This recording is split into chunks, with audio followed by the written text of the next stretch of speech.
Hi, my name is Laura Watson. My website is pinkapplejam.com. I am a co-founder of Sweatshop Studios and I've been illustrated in manga style for almost 15 years. Okay, in this section I'm going to demonstrate a couple of examples of manga mouths. As you can see, I've drawn a rough facial structure of the character. The mouth on its own doesn't have to convey expression. It can use the shape of the eyes, the eyebrows, the shape of the face even. All these characteristics all add up towards what expression your character is trying to convey.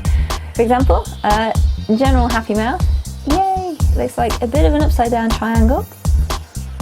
You can draw your character's teeth, you can draw the character with tongue, you can even draw the row of teeth underneath.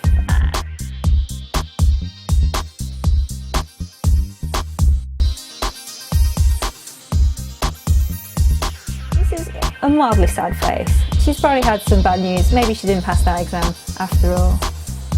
You know, a bit disappointed. If I got rid of that, if this exam was something that her life really depended on, she could really raise her eyebrows quite high, her pupils would be quite small, and I think she might be like gasping, and she might be a bit embarrassed about how badly she failed her exams. She could be showing her teeth, she could have some tears in her eyes to denote just how upset she was.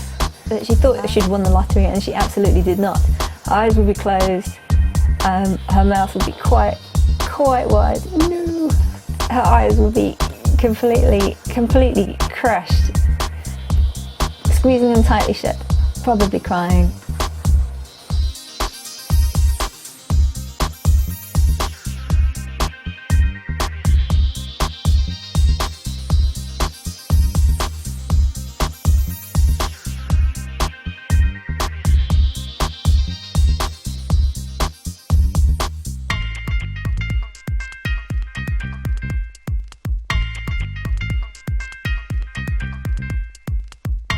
Four different expressions, mainly using the mouth, but also emphasizing the emotion using eyes and eyebrows.